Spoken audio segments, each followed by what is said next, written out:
Kali ini, gue mau membahas tentang pencapaian, kesuksesan, dan kekayaan yang banyak digadang-gadang para motivator di berbagai media. Gue harap lo tonton video ini sampai habis, supaya lo nggak gagal paham.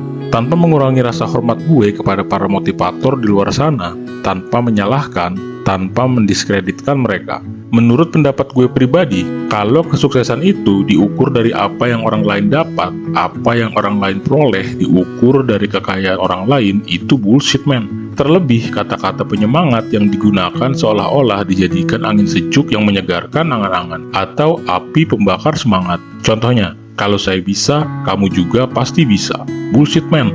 Faktanya, setiap orang memiliki problem dan kesempatan berbeda-beda. Contoh, buat lo yang terlahir di perkotaan dengan orang yang lahir di penjuru desa terpencil di timur Indonesia, apakah akan sama kesempatannya?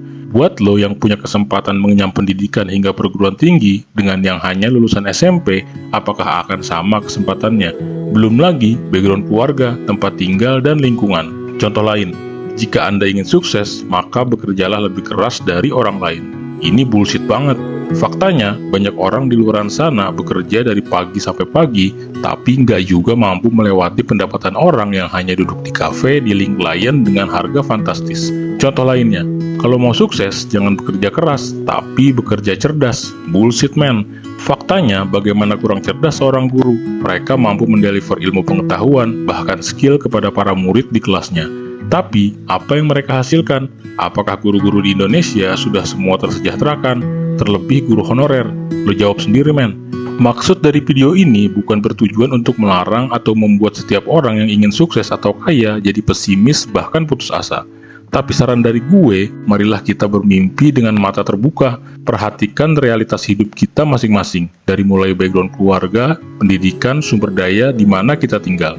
Menurut gue, kata meningkatkan kualitas hidup akan lebih masuk akal. Berusaha menaikkan taraf hidup setahap demi setahap, tidak perlu meracuni otak untuk ingin segera kaya raya, karena untuk menjadi kaya sangat banyak variabel yang dibutuhkan. Jadi kesimpulannya dari pendapat gue pribadi, lo boleh setuju boleh enggak. Kejarlah tingkat kualitas hidup yang lebih baik setingkat demi setingkat. Lo bisa mulai dari meningkatkan kualitas diri dari segi ilmu dan skill. Pelajari skill yang memang relevan dengan kondisi dan sumber daya yang lo punya. Lalu tingkatkan kualitas kesehatan dan kekuatan tubuh. Mulai rutin olahraga, men. Kalau sekarang lo belum punya pekerjaan, minimal lo cari cara bagaimana lo bisa dapat pekerjaan atau penghasilan. Lo bisa jualan, dagang, bisnis, jual jasa, atau apapun yang memungkinkan lo lakukan.